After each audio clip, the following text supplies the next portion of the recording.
प्रभु राम देव भगवान अल्लाह खुदा ईश आदि नाम एक ही शक्ति के हैं।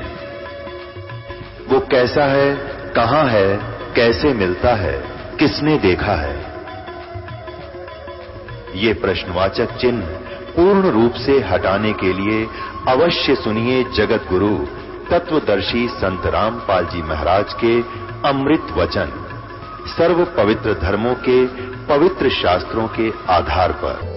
अब पुण्यात्मा इस बात से ओहो उस चुनक ऋषि का झंडा शकर में फहराया, ओहो भाई महात्मा होते ऐसा हो, महात्मा और संत होते ऐसा हो, और सब उसने कांपण लाएगी और उसकी तूती बोलेगी। आज्ञा के बनेगी उसके साथ, ये तत्व ज्ञान के रोशनी में के चानने में आपको पता चलेगा। इस काल भगवान का विधान है, जैसे कर्म प्राणी करेगा वैसा ही भोगना होगा। जब तक ये पूर्ण परमेश्वर कबीर जी की शरण में इस दास के माध्यम से या परमेश्वर आते हैं या उनके संत जो पूर्ण आते हैं उनके माध्यम से इनकी शरण में नहीं आते, तब तक प्राणी वर्क डन ही प्राप्त करता है, किया कर्म ही प्राप्त करता है। तो इसका विधान है कि पुण्य एक अकाउंट में, पाप न्यारे पन्ने पर, एक पृष्ठ पर पुण्य और दूसरे पर पाप, यानी अलग अलग लिखता है। पुण्य के आधार पर मनमाने ये महर्षि जो चुनक जी थे स्वर्ग में, महास्वर्ग में, और मनमाना 1000 वर्ष स्वर्ग में रहेंगे। उसके बाद फिर पापों का नंबर आओगा भोगने का। ये कुत्ता बनेगा और खाज लग जाएगी, इसके सिर में कीड़े पड़ेंगे। ये जो 72 कक्षोणी सेना का इसने नाश किया, इसको वो दुखी करेंगे, वो कर्म इसने भोगने पड़ेंगे। इसलिए कहा है कि गीता ज्ञानदाता कहता है, भाई जब तक तत्वदर्शी संत नहीं मिलता और पूर्ण परमात्मा की भक्ति यथार्थ रूप से नहीं करता, तब तक तो वो मेरी साधना करने वाला वो ज्ञानी आत्मा भी मेरे वाली अनुतमाम अति अश्रेष्ठ साधना में ही लीन रहा। इसलिए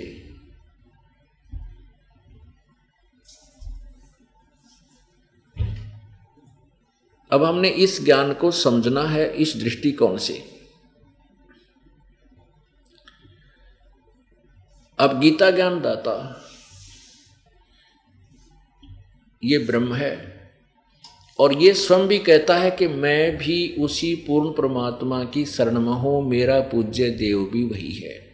यदि यहाँ 7वें अध्याय के 18वें श्लोक के अनुत्तम शब्द को उनके दृष्टिकोण से ये माने कि समास में ये अति उत्तम हो जाता है, वो भी बात नहीं जचती।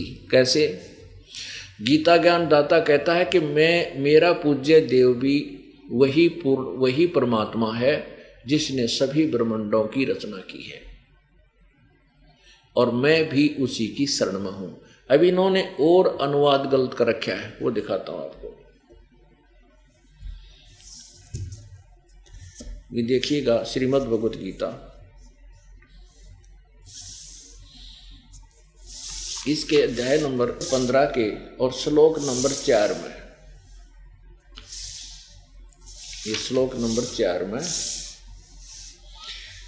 अब जैसे इसमें प्रमाण दिया है कि जब तत्वदर्शी संत मिल जाए और इस उलझी हुई गुत्थी सुलझ जाए, उसके पश्चात परम पद रूप परमेश्वर को भली भांति खोजना चाहिए, जिसमें गए हुए पुरुष फिर लौटकर संसार में नहीं आते और जिस परमेश्वर से पुरातन संसार वृक्ष की प्रवृत्ति विस्तार को प्राप्त हुई है, उसी आदि पुरुष नारायण के मैं शरण हूँ।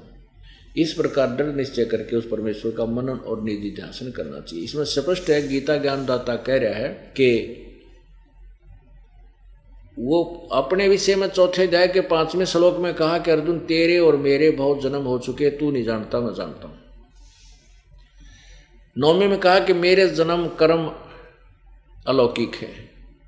दूसरे अध्याय के 12वें श्लोक में कहा कि अर्जुन ऐसा नहीं है कि ये सभी सैनिक और तू और मैं पहले नहीं जन्मे थे या आगे ना होंगे, अर्थात तू और मैं और ये सैनिक जन्मते मरते रहेंगे। अब दूसरे अध्याय के 17वें श्लोक में कहा कि अविनाशी तो नाश रहित तो उसको जान जिसको मारने में कोई समर्थ नहीं है और जिससे सब ब्रह्मांडों की रचना हुई है, जिस परमात्मा ने सब ब्रह्मांडों की रचना की। तो उसी के विषय में यहाँ कहा है। और यहाँ ये कहा कि मैं भी उसी की शरण में हूँ। आगे देखिए 18वें अध्याय के 64वें श्लोक में कहा है कि अर्जुन मेरा पूज्य देव भी वही परमात्मा है। अध्याय नंबर 18 का और श्लोक नंबर ये 63 पढ़िए पहले। अब 18वां अध्याय अंतिम अध्याय है और ये 61, 62, 63 लास्ट अंतिम श्लोक चल रहे हैं। इनमें ये कह दिया 18वें अध्याय के 63वें श्लोक में कहा कि अर्जुन ये गीता का ज्ञान मैंने तुझे बता दिया, अब जैसे तेरी समझ में आवे तू ऐसे कर ले। मेरी शरण में रहना है तो उठा लठ, उठा हथियार, युद्ध कर भाई। जैसे कर्म करेगा वो फल तुझे मिलेगा और जन्म मृत्यु तेरी भी होगी मेरी भी होगी। जैसे कर्म ये सब प्राणियों की योनियों में भी जाना पड़ेगा। यदि तुझे पूर्ण मोक्ष चाहिए सदा के लिए तो कभी जन्म मृत्यु नहीं होगी, तो उस तत्वदर्शी संत की खोज कर और उस परमेश्वर की उसके माध्यम से बताए ज्ञान से उस परमेश्वर की शरण में जा। अब कहते हैं कि ये गीता का ज्ञान अति गुप्त से गुप्त यू ज्ञान मैंने तेरे ताई बता दिया। अब जैसी तेरी समझ में आवे यूं कर ले। फिर 64 में फिर कह है कि एक और गुप्त बात बता दूं कि वो मेरा भी पूज्य देव है, जिसके विषय में मैंने 18वें अध्याय के 62वें श्लोक में कहा कि तू सर्वभाव से उसकी शरण में जा। वो मेरा भी पूज्य देव है, मैं भी उसकी पूजा करता हूं। यहां देखिए ये 63 है। इस प्रकार यह गोपनीय से यानी गुप्त से गुप्त, अति गोपनीय, गोपनीयों से भी अति गोपनीय यह गीता ज्ञान, गीता वाला ज्ञान, यह ज्ञान मैंने तुझे कह दिया। अब तू इस रहस्य युक्त ज्ञान को पूर्णतः भली भांति विचार कर, जैसे चाहता वैसा कर। अब 64 में कहा कि एक और गुप्त से गुप्त बताऊं। वैसे जब एक गुप्त बताई दिया थी गुप्त, और दूसरा गुप्त क्या है ये देखो।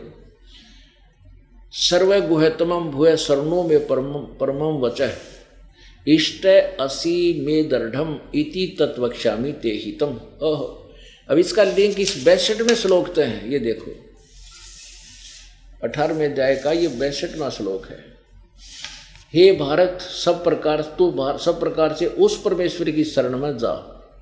उस परमात्मा की कृपा से ही तू परम शांति और सनातन परम धाम को अर्थात सतलोक को प्राप्त होगा। सनातन यानी शाश्वत, सदा रहने वाला, सबसे पुरातन, और परम धाम माने सतलोक, शाश्वत स्थान यानी सदा रहने वाले उस स्थान को यानी सतलोक, अविनाशी स्थान को प्राप्त होगा। अभी 64 में जो कहा ना एक और गुप्त बताऊं कि सर्व, यही इन्होंने क्या किया, संपूर्ण गोपनीयों से अति गोपनीय मेरे परम रहस्य युक्त वचनों को तो फिर सुन। मेरा अति इष्ट माने ने प्रिय कर दिया, तो मेरा अति प्रिय है। इससे यह परम हितकारक वचन मैं तुझे कहूंगा। अब यहाँ सीधा अर्थ है कि एक गुप्ते ने पहले बता दिया, गीता वाला ज्ञान मैंने तेरे ही बता दिया, तेरी समझ में आओ तो मेरी शरण में रह, उसकी शरण में जाना तत्वदर्शी संतों को खोज। ये गुप्त ज्ञान गीता वाला था। अब ये कहता है कि भूये माने फिर सुने और बताता हूँ सबसे गुप्त मेरे परम वचन के इष्ट असी में दृढ़म इति तत्वक्ष्यामि ते हितम। इति माने यह, इति माने यह जो 18वें अध्याय के 62वें श्लोक में जिस परमेश्वर की शरण में जाने को कहा है, वह इष्ट असी में, वह दृढ़म, वह मेरा भी पक्का इष्ट देव है, पूज्य देव है। ये तेरे हित में कहूँगा। आज तक मैंने किसी तय नहीं बताई, इसका सीधा सार्थी बनता है। परमात्मा कहते हैं निरंजन धन तेरा दरबार, निरंजन धन तेरा दरबार, जहाँ पर तनिक न न्याय विचार, जहाँ पर तनिक न न्याय विचार। भाई वैस्या उड है मुल मुल खासा, गल मोतियों के आर। वैस्या उड है मुल मुल खासा, गल मोतियों के आर। पति भरता को मिले न खादी व सूखा, नरस आहार निरंजन धन तेरा दरबार, निरंजन। धन तेरा दरबार जहां पर तनिक न न्याय विचार। भाई पाखंडी की पूजा जग में संत को कहें लबाड़। पाखंडी की पूजा जग में संत को कहें लबाड़। अज्ञानी को परम विवेकी, ज्ञानी को मूढ़ गंवार निरंजन। धन तेरा दरबार निरंजन, धन तेरा दरबार जहां पर तनिक न न्याय विचार। कह कबीर सुनो भाई साधो, सब उल्टा व्यवहार। कहे कबीर सुनो भाई साधो, सब उल्टा व्यवहार। ये सच्चों को तो झूठ बताओ, इन झूठों का एतबार निरंजन। धन तेरा दरबार निरंजन, धन तेरा दरबार जहां पर तनिक न न्याय विचार। जहां पर तनिक न न्याय विचार। कह कबीर सुनो भाई साधो, सब उल्टा व्यवहार। कहे कबीर सुनो भाई साधो, सब उल्टा व्यवहार। सच्चों को तो झूठ बताओ, इन झूठों का एतबार निरंजन। धन तेरा दरबार निरंजन, धन तेरा दरबार। आज से 600 वर्ष पहले परमात्मा माथे माथ मार के कहा करते रहे, ज्योति निरंजन ब्रह्म काल तन जुल्म कर रखा है। धन है तेरा यो दरबार, धन है तेरे ये नकली संत मैं ऋषि, ये ढूंढा ठारे। यहाँ पर तनिक नहीं न्याय विचार, कोई भी ऐसा काम नहीं जो नेक हो। कहते हैं वैश्या ओढ़ा बुलबुल खासा, और गड़मोतियों के हार, और पतिव्रता को मिले ना खादी, सूखा नरस आहार निरंजन। धन तेरा दरबार, यानी जितने खोटे कर्म करेगा यहाँ तूणा प्रफुल्लित होता दिखेगा, और नेक नीति जो चलेगा वो कति उबर नहीं सकता। क्यों नहीं उबरता? क्योंकि उस उबरने वाली शक्ति से मेल नहीं हो रहा है उसका। ना तो नेक नीति वाला तो उबरना चाहिए। फिर क्या कहते हैं कि पाखंडी की पूजा जग में, ओह संत न कह लबाड़। अब दिखाऊं थोड़ी सी झलक आपको एक पाखंडी की।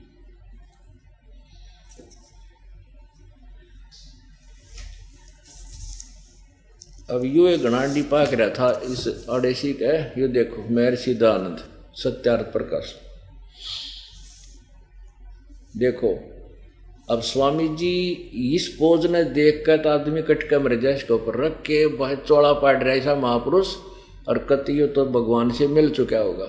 और इसने कह ख का नहीं बेरा था भगवान का, कह ख ना वेदों को जानता था, और नो आकड़ के दिखा के, और ये गाक मार थे, ये नो डूब गए दुनिया ने। अब बड़ी जनता ने सोचे तो महापुरुष था, चाड़ा था भाई, देखनो बैठा बोला नीर समाधि ला रहा। और अब इसकी एक झलक दिखाता हूँ। इन्होंने परमेश्वर के बारे में क्या बोला और फिर इनका क्या ज्ञान था, थोड़ा सा वेदों से तुलना कर दूंगा, आपको पता चल जाएगा कि सच्चों को तो झूठ बताओ, झूठों का एतबार नहीं, धन तेरा दरबार। अब देखिएगा ये सत्यार्थ प्रकाश है, कहाँ से प्रकाशित है? आज सत्यार्थ प्रकाश है महर्षि दयानंद सरस्वती कृत, वैदिक यतिमंडल प्रकाशक है, वैदिक यतिमंडल दयानंद मठ दीनानगर पंजाब से। और छपा कहाँ से है? ये है मुद्रक आचार्य प्रिंटिंग प्रेस, दयानंद मठ गोहाना मार्ग रोहतक तक। अब 11वां समोल्लास देखो, इसका 11वां समोल्लास, इसके 306 पृष्ठ पे स्वामी जी ने कबीर परमेश्वर के बारे में कैसी अभद्र टिप्पणी की है। प्रश्न किया किसी ने, कबीर पंथी तो अच्छे हैं? उत्तर स्वामी जी दयानंद जी का नहीं। प्रश्न क्यों अच्छे नहीं? कि पाषाण आदि मूर्ति का खंडन करते हैं। कबीर साहब फूलों से उत्पन्न हुए और अंत में फूल भी फूल हो गए। ब्रह्मा विष्णु महादेव का जन्म नहीं था तब भी कबीर साहब थे बड़े सिद्ध। जिस बात को वेद पुराण नहीं जान सकता उसको कबीर जानता है, सच्चा रास्ता है सो कबीर ही ने दिखलाया है। उत्तर इस इनका मंत्र सतनाम कबीराजी। उत्तर स्वामी दयानंद जी का कि पाषाण आदि त छोड़ वह पलंग तक, पाषाण माने पत्थर, पत्थर पूजा तो को छोड़ तू, वो तो कबीर पंथी तो कबीर साहब तो छोड़ पलंग गद्दी तकिए खड़ाऊं और ज्योति, ज्योति यो हवन जो हम करते हैं ना जोत जगह वहाँ देसी घी की, इस दीप को कहते दीप आदि का पूजन क्या पाषाण मूर्ति से न्यून नहीं, यानी पत्थर मूर्ति से भी घटिया है जो हम हवन करते हैं ज्योति लगाते हैं इसको कहते। अब जैसे जिस परमात्मा तय जिस संत से एक दुखी आदमी को राहत मिल जाए जो कितना भी ना मिलियो अंतिम सांस गिन रहा हो और उसने उस आशीर्वाद से या उसकी जैसे भी कृपा से वो स्वस्थ हो जाए, तो फिर वो जो भी उस महापुरुष के कहीं तकिया हो, खड़ाऊ हो, जूते हो, माथा गलाओगे हैं, और ऐसे मोक्षदायक ऐसा ज्ञान देने वाले संत को तो शिरोधार्य सवते करता है श्रद्धालु, यो उनको भी नकारा कर रहा है। इनों का छोड़ वो तो पलंग तकिए और इनकी पूजा करें और दीप लावें जोत जगाओ, और आप हवन के बारे में 100 जगह कह रखे हवन करो। हवन का केवल प्रारूप बदला है। ये हवन करते थे लकड़ियाँ के ऊपर घी गेर कर स्वाहा स्वाहा डूंडा ठहरते। अब लकड़ियाँ का धुआं उस घी ते भी घना 100 ग्राम घी नहीं गिरते, लकड़ी गिर लेते उसमें किलो पक्की, वो धुआं पर कार्बन डाइऑक्साइड ज़्यादा बनाती। अब 100 ग्राम आप रुई में 1 क्विंटल घी ने हवन कर सकते हो, और कार्बन डाइऑक्साइड उसकी तो होए कोई ना, लेकिन उसमें घी डालता रहे, जोत जले नहीं जल्दी से, जिसमें घी प्रॉपरली चलता रहे। तो ऐसे परमात्मा ने ये सिंपल सा हवन बिल्कुल जनसाधारण कर सकता है, और इसमें प्रदूषण कम और बेनिफिट गना। तो इस दीप हमारे तय दीप की भी निंदा कर रखी, जोत लान की, हवन की भी, और आप हवन की गुण गावे। यानी इसने ठेका ले रखा था बकवाद करने का कि सच्ची तो माननीय को ना किसी की, और अपनी झूठ को ऊपर रखना ही रखना। बतेरे दिन रख गया, अब यह सारी समाप्त हो जाएगी। अब देखो क्या कबीर साहब बनूंगा था जो कलियां हो, था जो फूल से उत्पन्न हुआ और अंत में फूल हो गया। अब क्या कहते हैं, यही बात सच्ची होगी। यह जो बात सुनी जाती है वही सच्ची होगी कि कोई जुलाहा काशी में रहता था, उसके लड़का बाला नहीं था। एक समय थोड़ी सी रात्रि थी, बाजार में चला जाता था तो देखा सड़क के किनारे में एक टोकरी में फूलों के बीच में उसी रात का जन्मा बालक था। वह उसको उठा लेगा, अपनी स्त्री को दे दिया, उसने उसका पालन किया। जब वह लड़का बड़ा हुआ तो जुलाहे का काम करता था। किसी पंडित के पास संस्कृत पढ़ने के लिए गया, उसने उसका अपमान किया, कहा कि हम जुलाहे को नहीं पढ़ाते। इस प्रकार कई पंडितों के पास फिरा, परंतु किसी ने न पढ़ाया। तब ऊट पटांग भाषा बनाकर जुलाहे आदि नीच लोगों को समझाने लगा। अरे तेरा गजब, तंबूरे लेकर गाता था, भजन बनाता था। विशेष पंडित शास्त्र वेदों की निंदा किया करता था। कुछ मूर्ख लोग उसके जाल में फंस गए, मर गया जब उसको लोगों ने, तब उसको सिद्ध बना दिया। और जो उसने जीते जी बनाया था उसको उसके चेले पढ़ते रहे। अरे तेरा गजब ओए लाल को कौड़ी बतावे भांग पीनी है। और भी देखो आगे दिखाऊं इसके कमाल। अब क्या ये 7वें अध्याय का, ये देखिएगा 7वां अध्याय जहाँ से प्रारंभ होता है। अब इसके 4 सिद्धांत 5 मिनट में फेल कर हो जाएंगे। आप ध्यान से सुनना पुण्यात्माओं, कि जब तक हमने इन नकली ऋषियों और गुरुओं की पोल का नहीं पता होगा तब तक हमारा हृदय इनसे हट नहीं सकता। हृदय जब हटेगा, जब आँखें देख लेंगे छपकली दूध में पड़ी हुई, फिर उन्हें छुआ भी कोई नहीं, आदमी रब मर जाएंगे, आग लगे से दूध के।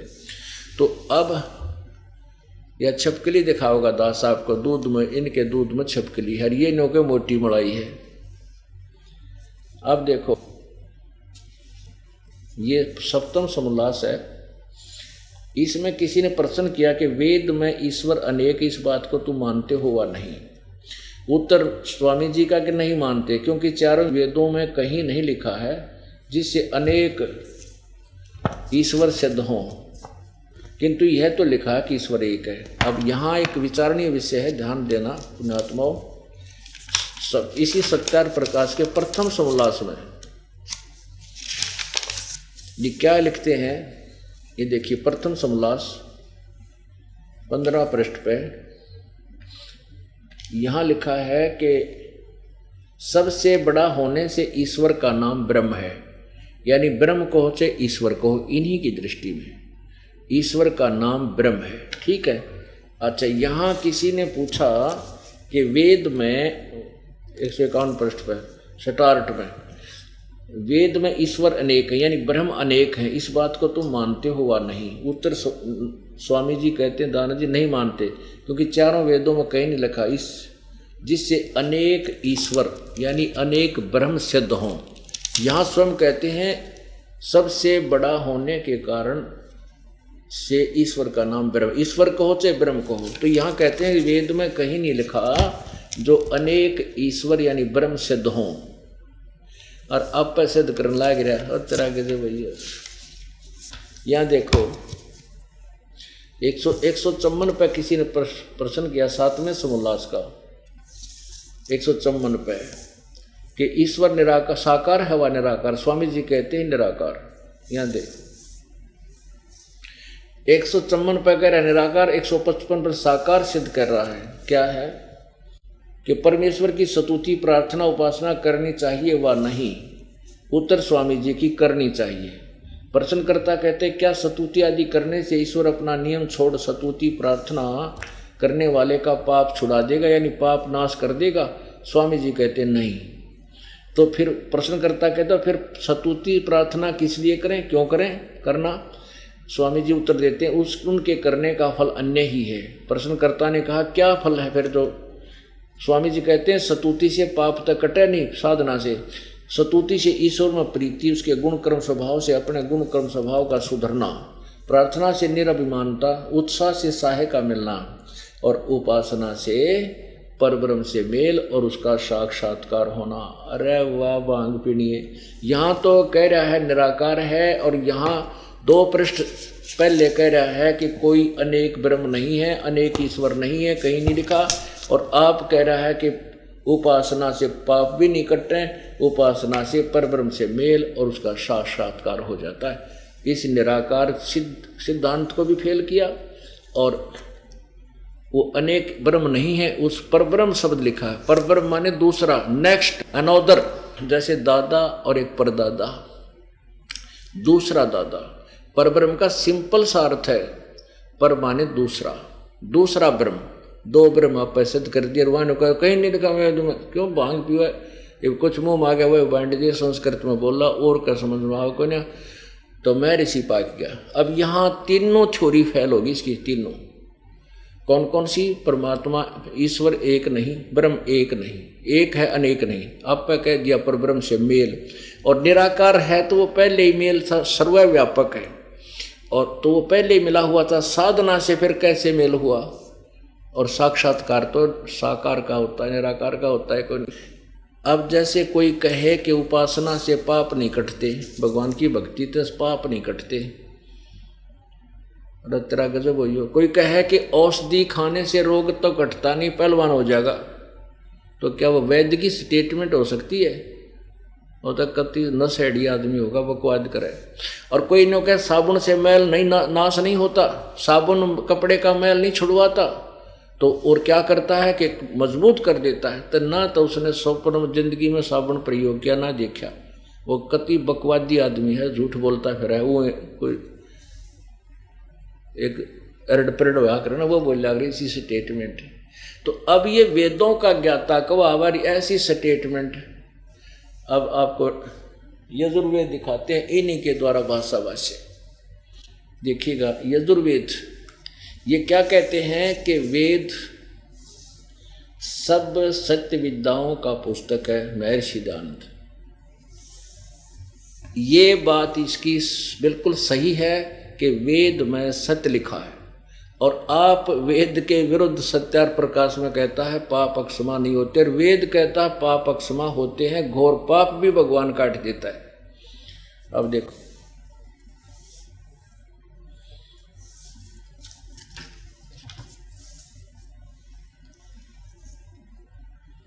प्रकाशक हैं सार्वदेशी कार्य प्रतिनिधि सभा 2/5 महर्षि दानंद भवन रामलीला मैदान नई दिल्ली। अब आर्य भाषा भाष्य यजुर्वेद का संपूर्ण 40 अध्याय किसने किए? महर्षि दानंद सरस्वती कृत। अब देखो 8वें अध्याय का और तेरे की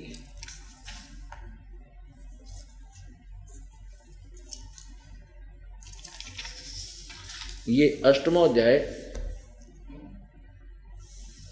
और ये 13वां मंत्र देव कर्तस्य, ये यहां से प्रारंभ है 241 पृष्ठ पे। अब 242 अनुवाद है इसका।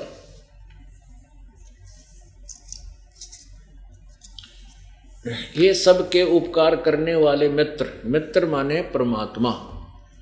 अब ये भी सिद्ध करना पड़ा क्योंकि ये भ्रमित करने वाले जो लोग हैं ये इस सच्चाई को दबाना ही चाहते हैं कि थारी पोल पाटेगी और बात बिगड़ेगी। इस स्वामी दयानंद जी ने खुद लिखा है प्रथम समोल्लास में कि परमात्मा, मित्र नाम परमात्मा के लिए ही प्रयोग होता है। ये देखो ये प्रथम समोल्लास पृष्ठ नंबर ये 18 पे, जो सबसे स्नेह करे और सबको प्रीति करने योग्य है वह परमेश्वर सबका सच्चा मित्र है, इससे परमेश्वर का नाम मित्र है। तो यहाँ क्या सिद्ध होता है कि हे सबके उपकार करने वाले मित्र अर्थात परमेश्वर, हे सबके उपकार करने वाले मित्र अर्थात हे परमेश्वर, आप दान देने वाले के, एन से माने अपराध के यानी पाप के, एन से माने पाप भी होता है, इसने खुद लिखा पाप, क्योंकि ये बिचला लेते हैं। एन से माने अपराध को हो चाहे पाप को हो, अपराध पाप के विनाश करने वाले हो, दान देने वाले के पाप को नाश कर देते हो, और साधारण मनुष्यों के किए हुए अपराध के, एन से माने अपराध के अवजन्म नाश करने वाले हो, असी माने हो। पिता के किए हुए एन से विरोध आचरण नहीं, पाप के, अपराध के नाश करने वाले हो, अच्छी प्रकार करने वाले हो। आत्म कर्तव्य अपने किए हुए, एन से माने पाप के, अवजन्म माने दूर करने वाले, असी माने हो। अन से अधर्म के अधर्म अर्थात घोर पाप को भी अवजन्म नाश करने वाले हो। जो विद्वान जानता हुआ मैं जो कुछ भी धर्म आचरण किया करता हुआ करूं, अधर्म आचरण, अधर्म यानी पाप, अनजान मैं जो कुछ भी किया करता हुआ करूं, उस सब एन से माने दुष्ट आचरण, सब पाप को अवजन्म माने दूर करने वाले यानी नाश करने वाले, छुड़वाने वाले, क्षमा करने वाले आप हैं। अब पुण्यात्माओं वेद को ये सत्य मानते हैं और वेद कह रहा है ये घोर पाप ने भी काट दिया परमात्मा, और स्वामी जी कह रहे हैं कि नहीं उपासना से पाप अक्षमा नहीं होते। अरे वाह, जय हो बंदी छोड़ की। निरंजन धन तेरा दरबार, निरंजन धन तेरा दरबार, जहां पर तनिक न न्याय विचार। पाखंडी की पूजा जग में, संत को कहें लबाड़। परमात्मा ने हो गए ऊट पटांग गाया करता, तंबूरे लेकर बांधा करता, और उसने जो बनाए जिंदा जी उसको पढ़ने लगे उसके अनुयायी। अरे तेरा गजब भाई उस अमृतवाणी को तो ये नो कह है कि वो तो उठपटांग गाया करता रही। साढ़ा 70 प्रकाश में जो देखा हमने केवल रखा इसने अमृतवाणी। पाखंडी की पूजा जग में, संत को कहें लबाड़े। अज्ञानी को परम विवेकी, उस ज्ञानी को मूड गंवार। निरंजन धन तेरा दरबार, निरंजन धन तेरा दरबार। कह कबीर सुनो भाई साधो, या सब उल्टा व्यवहार। कह कबीर सुनो भाई साधो, सब उल्टा व्यवहार। सच्चों को तो झूठ बताओ, इन झूठों का एतबार। निरंजन धन तेरा दरबार, निरंजन धन तेरा दरबार। सत साहिब परमपिता परमात्मा, सारी सृष्टि के रचनहार, कुल मालिक कबीर परमेश्वर, अपने पाने की विधि, अपने पाने की वे ऑफ वर्शिप स्वयं ही एक तत्वदर्शी संत का रूप धारण करके यथार्थ रूप में प्रचार करते हैं। इसी का प्रमाण पवित्र चारों वेद दे रहे हैं। पूर्ण ब्रह्म सर्वश्रेष्ठी रचनहार कबीर देव, कबीर प्रभु, कबीर साहब, ये स्वयं ही आकर के इस पृथ्वी लोक पर अपने तत्व ज्ञान का प्रचार करते हैं। क्योंकि इस काल भगवान द्वारा अपने झूठे महर्षि, नकली महर्षि, ज्ञानहीन अज्ञानियों के द्वारा और गुरुओं के द्वारा पूर्ण रूप से भक्ति मार्ग को बिगड़वा दिया जाता है।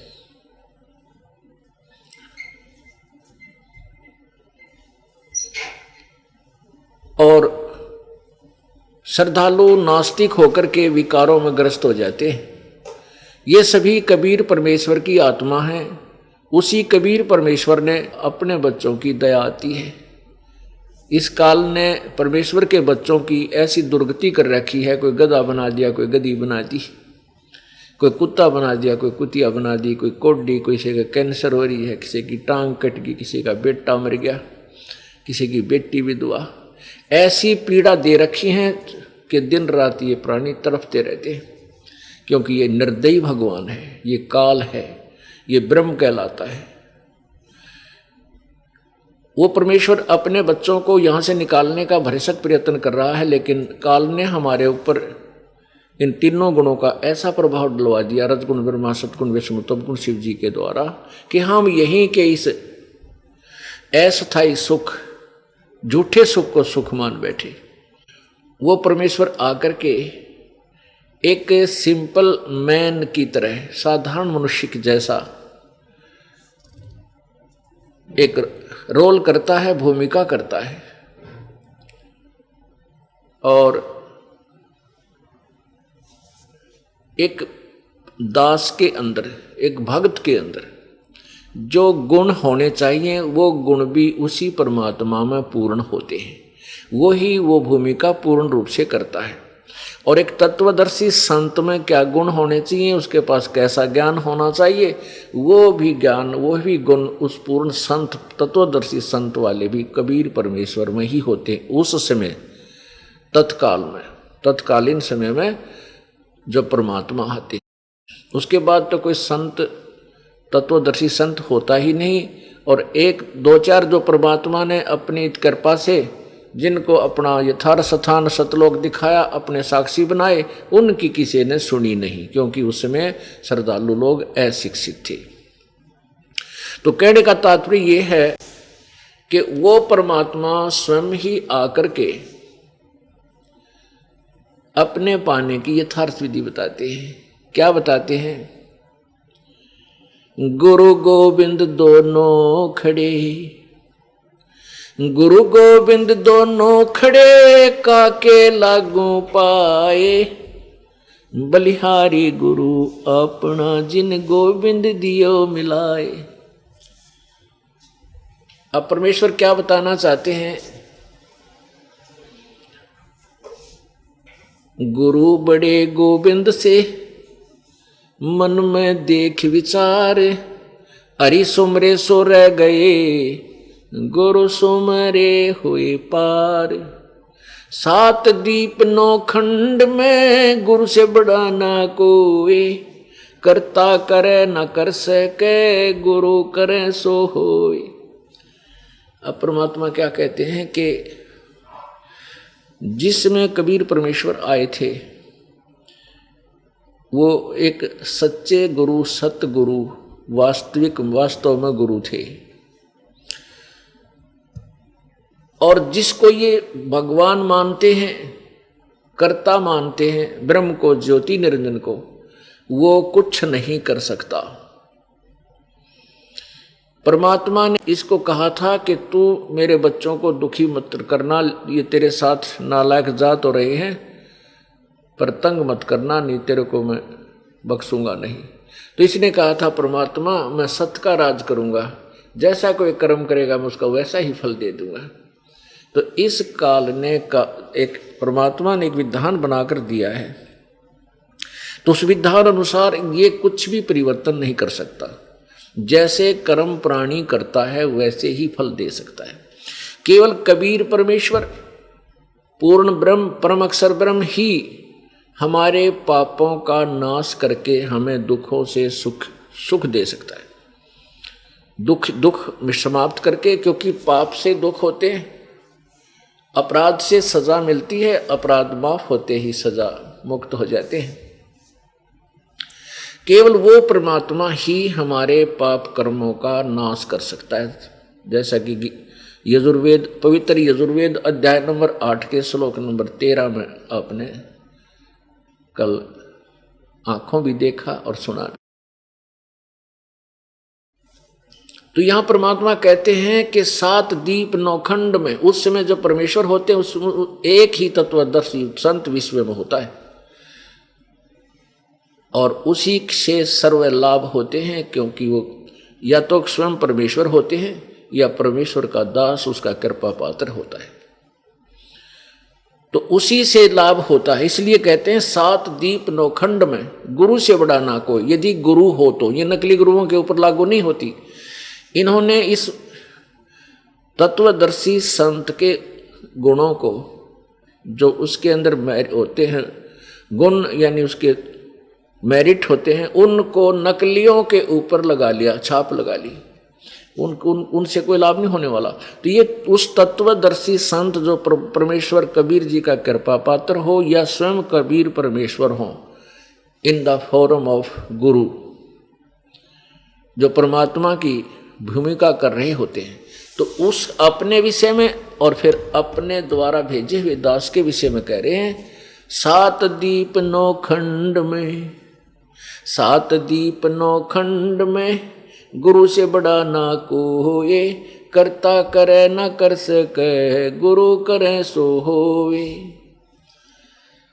गुरु बड़े गोविंद से, जिनको तुम गोविंद मानते हो, ब्रह्मा विष्णु महेश ब्रह्म पर ब्रह्म कहते, इनसे तो हमारा तत्वदर्शी संत 1000 गुना 21 होता है,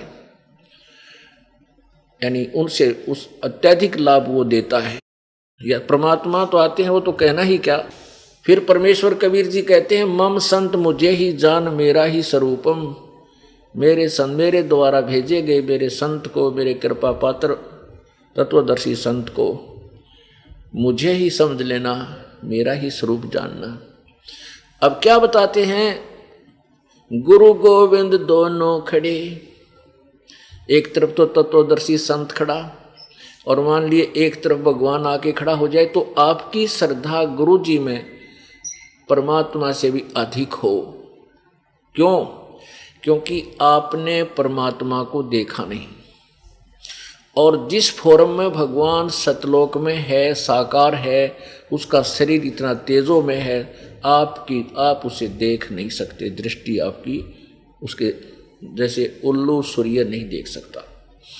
इसलिए परमात्मा स्वयं आते हैं अन्य रूप धारण करके, हल्का तेज पुंज का शरीर बना करके, मनुष्य सदृश तो शरीर है ही, लेकिन अपने शरीर तेजोमय शरीर को ढांप के ऊपर ओवर कोट पहन के दूसरा चोला, तो तब आते हैं।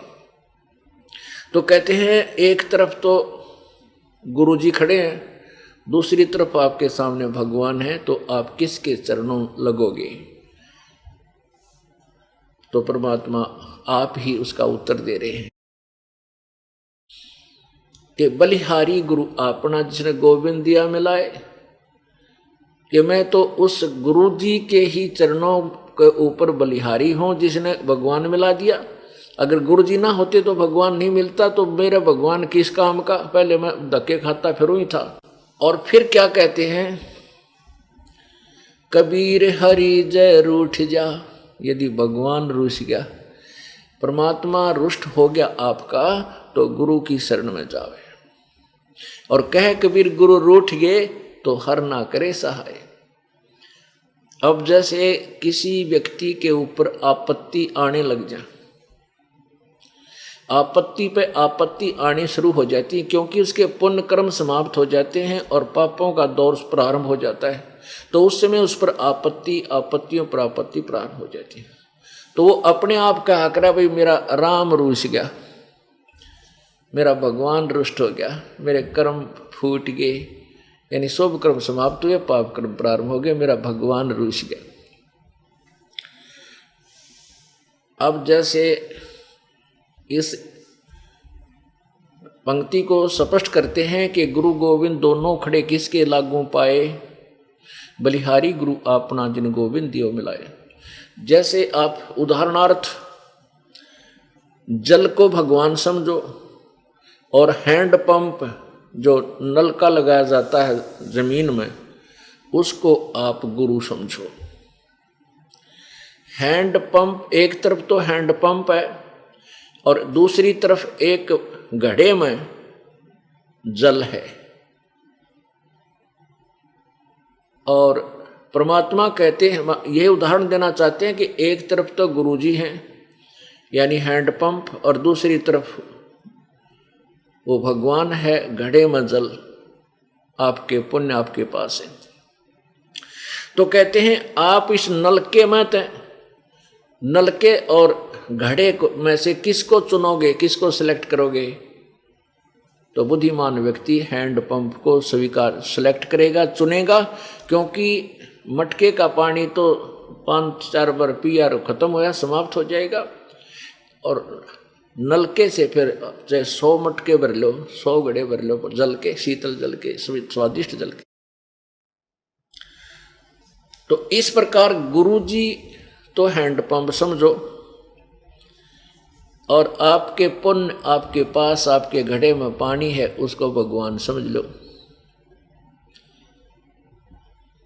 ये कंसेप्ट क्लियर हुआ कि गुरु गोविंद दोनों खड़े किसको लागू पाए, बलिहारी गुरु अपना, कि बलिहारी है वो हैंड पंप जिससे जितना मर्जी पानी निकाल के, यानी गुरुदेव के द्वारा बताए गए उस नाम जाप का सिमरन सेवा जो भी बताई साधनाएं करके हम भगवान वाले गुण प्राप्त कर लेंगे। फिर कहते हैं कबीर हरि जय रूठ जा, यदि आपके घड़े का पानी जल समाप्त हो गया तो गुरु की शरण में जावे, यानी हैंड पंप पर जाकर वो मटका फिर घड़ा फिर भर लावे।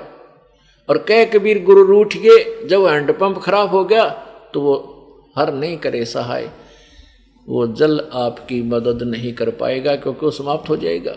यदि आपके पुण्य समाप्त हो गए, क्षीण हो गए, पुण्य अक्षीण होने के बाद पापों का दौर प्रारंभ होता है, कष्ट पे कष्ट होते हैं, गाला हाथ न फेंका नहीं, लाभ के लिए हो जाए तुरंत हानि। कोई बालक बीमार की तो आप बीमार की ना जाने के समस्याएं इस जीव पर आ जाती है, तो उसका राम रूठ गया, भगवान रुष्ट हो गया, उसका हरि रूठ गया। और उसका क्या विकल्प है कि गुरु के पास जावे, उस हैंड पंप के पास जावे और फिर उसकी जैसे वो उसकी क्रिया होती है उसे लाभ लेने की, कि गुरु जी के समक्ष गीता जी अध्याय नंबर 4 के श्लोक नंबर 34 में कहा है कि उस तत्व ज्ञान को जो सच्चिदानंद घन, गीता जी अध्याय नंबर 4 के श्लोक 25 से लेकर 34 तक का विवरण है कि कोई साधना किसी तरह करता है, कोई किसी तरह करता है, और उस साधनाओं को वो सब पाप नाशक जानते हैं। लेकिन उस परमेश्वर सच्चिदानंद घन की वाणी में, अर्थात उस परम अक्षर ब्रह्म के द्वारा दिए गए उस तत्व ज्ञान में ये सभी विस्तार से लिखे हैं, कौन लाभदायक है, कौन सी क्रिया ठीक है, कौन सी गलत है। उस तत्व ज्ञान को तू तत्वदर्शी संतों के पास जाकर समझ, उनको दंडवत प्रणाम करने से, दंडवत प्रणाम पूरी गीता जी में केवल तत्वदर्शी संत को दंडवत प्रणाम करने के लिए लिखा है। अपने विषय में 64 में 18वें अध्याय के 65वें श्लोक में कहा कि मेरी शरण में रहना तो मुझे नमस्कार कर, नमस्कारू, नमस्कार तो इतना होता है, और दंडवत प्रणाम साष्टांग लेट करके दंडवत होती है कि उनको दंडवत प्रणाम करें। अति अधीन विनम्रता से छल कपट छोड़कर उनसे बात करे, फिर उनसे ज्ञान ग्रहण करे। यानी गुरुदेव की सेवा अर्थात उसके साथ व्यवहार विधिवत करके उससे लाभ लिया जा सकता है। हैंडपंप को चलाने की विधि होती है। यदि उसने नो कर धड़क धड़क करके वो तोड़ ताड़ कर गिर दे तो पानी तो भी गया। यदि गुरु जी के साथ मिसबिहेव किया तो परमात्मा उससे लाभ देना आपको बंद कर देगा। इस तरह बताया कि वो जब आपके पुण्य समाप्त हो गए, पाप प्रारंभ हुए, तो पुण्यों का फिर घड़ा भरने के लिए आपने तत्वदर्शी संत रूपी हैंडपंप के पास आना पड़ेगा। फिर जैसे ये दास आपको क्रियाएं बताएगा ऐसे आप कर लीजिए, काम चल जाएगा, आपके फिर घड़ा भर जाएगा, फिर सुख हो जाएंगे। अब क्या है कि हम ये दास देख रहा है, आज सन 1994 में इस दास को मेरे पूज्य गुरुदेव ने नाम दान करने का आदेश दिया था। जिस समय इस दास ने प्रचार प्रारंभ किया और ये उपदेश देना प्रारंभ किया, उस समय उन श्रद्धालुओं की जो उस समय शरण में आए ऐसी दुर्गति हो रही थी और आज उनको सारे सुख हो गए, ठाठ कर दी, क्योंकि वो घड़ा फिर भर लिया पुनों का। अब वो एकाधा यानी कुछ प्रतिशत आंडी पाकन लाग रहे हैं, एक 6 महीना मांगेंगे, एक साल लगा दे हैं। ये और काल का जाल है उनके ऊपर, क्योंकि सुख होंगे भगवान से दूर। न्यूना बेरा वो मटका फिर खत्म होगा, वो जितने पुण्य इकट्ठे किए थे वो फिर समाप्त होंगे। और हैंडपंप लिया बिगाड़, वो खराब कर लिया, अब आगे मरोगे फिर उसी तरह दुर्गति हो जाएंगी। तो परमात्मा कहते हैं सुख के माथे पत्थर पड़ो, जो नाम हृदय से जावे, बलिहारी उस दुख के जो पल पल नाम रटावे। ये परमात्मा इसे सुख के आग लगा जो तेरे तो दूर कर दे, ऐसा दुख भी बना रहे जिससे तेरी याद आए जा। तो पुण्यात्माओं,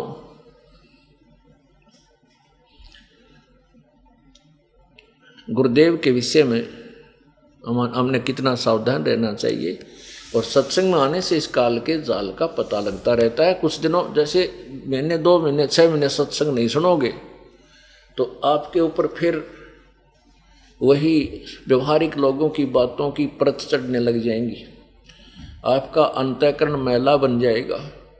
सत्संग में आने से आपका अंतःकरण जैसे कपड़ा मैला हो जाता है प्रतिदिन पहनने से, और 5-10 दिन ना धोए, सफाई ना धोए नहीं तो उसने साफ नहीं करे तो ऐसा मैला हो जाएगा, उसका ओरिजिनल कलर भी ना दिखे। तो उसको प्रतिदिन साफ कर ले, प्रतिदिन ना करे तो भाई 2-4-10 दिन में अवश्य धो ले। यानी हफ्ते में तो अवश्य आ जाओ, हफ्ते में नहीं तो 15 दिन में, 15 दिन में नहीं आ सकते तो महीने में तो चूक क्या मत करो। यदि तुमने परमात्मा पाना है और यदि एक मटका भर के घर बैठ जाना है तो वो आपकी मौज है, वो मटका आपका खत्म होगा, इस जन्म में ना होगा, अगले में हो जाएगा, फिर गधे बनोगे। तो हमने ये पीछा छुटवाना पड़ेगा और आखिरी सांस तक इस सद्दास की शरण में रहना पड़ेगा और दर्शनार्थ और सत्संग सुनने के लिए अपने आना पड़ेगा, नहीं तो आप फिर फेल हो जाओगे। और ये असंग जन्म हो गया हमने बरमते और भटकतों को, ये पीछा छुटवाना पड़ेगा। अब गुरुदेव की इतनी महिमा है तो कबीर परमेश्वर क्या बताते हैं कि आपके हृदय में कैसी भावना होनी चाहिए। जय इब कै सतगुरु मिले, सब दुख आँखों रो, चरणों ऊपर शीस धरूं, कहूँ जो कहनी हो।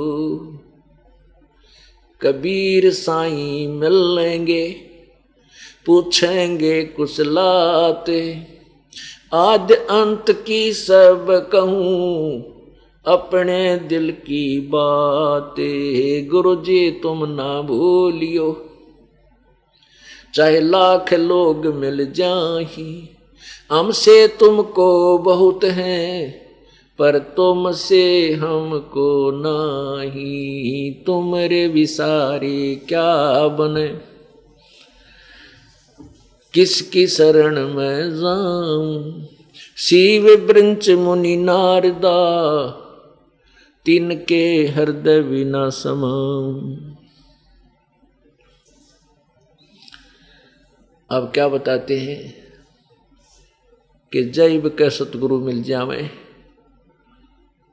क्योंकि सतगुरु की महिमा अपरंपार है। सतगुरु की, नकली गुरुओं की नहीं। वो तो भट्ठा बैठाते हैं, भक्त समाज को बिगाड़ने के लिए काल के द्वारा भेजे जाते हैं। पुण्यात्माओं,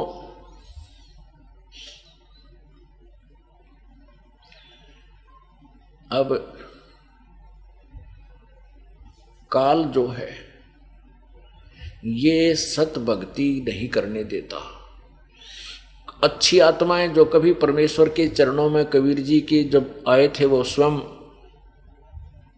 तत्वदर्शी संत की भूमिका करने, चाहे सतयुग में, त्रेता में, द्वापर में, कलयुग में, जो भी अच्छी आत्माएं उनके साथ रही हैं वो भक्ति से परिपूर्ण हो जाती हैं। लेकिन उस परमात्मा को, क्योंकि आज ये दास आपके पास है और अब कबीर परमात्मा आ जाए, अब जरूरी नहीं है वो कबीर भगवान इस स्वरूप में जो आप रोज देखते हो, दाढ़ी दूढ़ी बुढ़ा कर टोपी टापी पैर के ना, वो किसी भी रूप में आ सकता है। और यहाँ इस दास के स्थान पर वो परमेश्वर आ जाए और आपके साथ ऐसे ही ज्ञान देवें, आपको आशीर्वाद देवें, मिलें, सत्संग करें, तो आप उनके साथ क्या व्यवहार करोगे? अब जो पुण्यात्मा है वो तो समझ गए होंगे के व्यवहार कराएंगे कि परमात्मा की तलाश और परमात्मा सामने, फिर व्यवहार के फिर तो समर्पण होगा।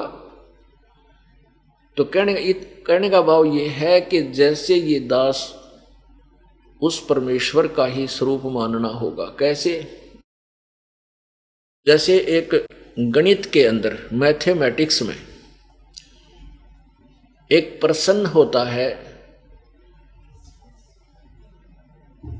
ऋण का, लोन का, तो उसमें क्या होता है कि मूलधन ज्ञात करना होता है।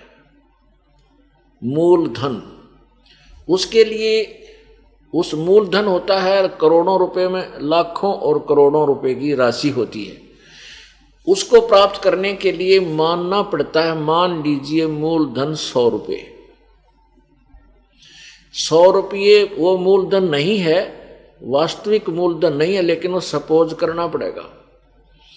मान लिया मूलधन 100 रुपये, मान ले, तो उस मूलधन को 100 रुपये मानकर फिर उसका जो है टाइम निकाल लिया जाता है, उसका कितना समय, उसके बाद उस समय से सब मल्टीप्लाइड करके रेट, तो वो मूलधन निकल आता है। वो मूलधन लाखों और करोड़ों रुपए में होती है वो राशि, लेकिन जब तक हम 100 रुपये को मूलधन नहीं मानेंगे, इतना ओरिजिनल मूलधन मिला को नहीं, प्राप्त नहीं हो सकता, अर्थात आपका प्रश्न हल नहीं हो सकता, आप पास नहीं हो सकते, उत्तीर्ण नहीं हो सकते। तो इस दास को, ये दास भगवान नहीं है, अर्थात वो मूलधन नहीं है जो ओरिजिनल है, लेकिन आपने इस दास को 100 रुपये रूप में मानना पड़ेगा। मान ले गुरुजी भगवान, जब तक आप गुरुजी को भगवान नहीं मानोगे, ये इक्वेशन आपकी सोल्व नहीं हो सकती, मोक्ष वाली। तो इसलिए जब गुरुजी यहाँ बैठे हैं तो भगवान बैठा है, ये सोचो, और भगवान बैठा है तो आपका व्यवहार, आपका बोलना, आपका चलना, यदि परमात्मा आपके सामने हो तो आप क्या कैसी व्यवहार करोगे? क्या छल कपट रखोगे तो फिर तुम्हारे जैसा नीच नहीं, दुष्ट नहीं, मारे के साथ कमीण नहीं। जब हम भगवान के सामने भी छल कपट करेंगे, यहाँ क्या छल कपट करने की आवश्यकता पड़ेगी आपको? छल कपट वो करेगा जो बीड़ी पिंदा होगा और नो कहेगा मैं ठीक सू जी, और छल कपट तो बोल रहा बीड़ी पीवे, और बार बार कही जाती है कि नियमों का जो भंग कर देगा उसका नाम टूट जाएगा, उसको कोई लाभ भगवान का नहीं मिलेगा, चाहे डेली आओ यहाँ पर, किसी भी मर्यादा को भंग कर दो। और आप फिर उसको कपट छुपा कर रखते हो, नाम खंड किए बैठे हो, डेली आ रहे हो, अपनी उस कमजोरी को नहीं बताते हो तो आप कपट कर रहे हो, तो वो कपट आपको हानिकारक होगा, नहीं करना चाहिए। स्पष्ट बता दे जी मेरे से ये गलती बनी, उसका समाधान विकल्प परमात्मा ने दे रखा है भाई, उसको दोबारा उपदेश दिया जाएगा ताकि उसका कनेक्शन रीस्टार्ट हो जाए। जैसे कनेक्शन दिया जाता है बिजली का, पावर का, तो वो पावर जब कनेक्शन कट गया किसी भी कारण से, डिफॉल्टर हो गया, तो कनेक्शन काट दिया जाता है। तो कनेक्शन कट गया तो आपके पास कुछ भी को नहीं, वो पावर काम नहीं कर सकती आपके घर में, वो पावर गई। बाकी आप मैनुअली जो जितना कर सकते हो वो कर ही लोगे हाथ से। ऐसे ही परमात्मा का नाम आपको दिया जाता है, आपको नियम बताए जाते हैं। यदि आपने भगवान पाना है और परमात्मा से लाभ लेना है तो इन नियमों का आजीवन पालन करना होगा। अगर आप नहीं कर सकते और आपने ये बयान माटी करवानी है तो आपकी मौज। ये नियम ऐसे नहीं जो आप नहीं कर सकते। मानता हूं ये कुछ डिफिकल्ट इस कारण से हो गए कि अन्य समाज इन नियमों के विरुद्ध ही चल रहा है, और एक घर में एक या दो सदस्य उपदेश लेता है, उसको कुछ दिन दिक्कत अवश्य आएगी, क्योंकि वो विरोध बहुत करते हैं। करने दो, परमात्मा तभी निकट रहेगा आप भगवान की मर्यादा पर खरे उतरोगे। नियम टूट जाने से बहुत दुख होगा। जैसे सीता जी को श्री रामचंद्र जी और लक्ष्मण जी ने बता दिया था कि हम, जैसे वो जंगल में थी, एक कुटिया बना रखी थी, और वहाँ एक रावण का मामा मारीची एक मृग का रूप धारण करके वहाँ बोई गई जो बाड़ी बगीची थी सीता जी की, उसको तोड़ रहा था, सोने का मृग बनकर। तो सीता जी ने उस मृग की इच्छा व्यक्त की थी, मुझे जीवित या मृत ला कर दो, हठ कर लिया। तब उसको जाते समय लक्ष्मण जी ने कहा था कि ये मैं इस कुटिया के चारों तरफ एक मंत्रित रेखा खींच के जा रहा हूँ, इस रेखा को पार मत करना, इसे पार करोगी तो यह जंगली जानवर या कोई निकम्मी आत्मा आपको हानि कर सकती है, इसके अंदर कोई नहीं आएगा। अब सीता ने उस समय तो स्वीकृति दे दी। फिर उसी समय रावण आया एक साधु रूप बना के, और जो ही रावण अंदर कुटिया के निकट आने लगा, उस रेखा को पार करना चाहा, तो उसमें से एकदम अग्नि की लपट निकली, जैसे उसको भस्म कर देंगी। तो 10 कदम दूर रावण दौड़ के गया बैक,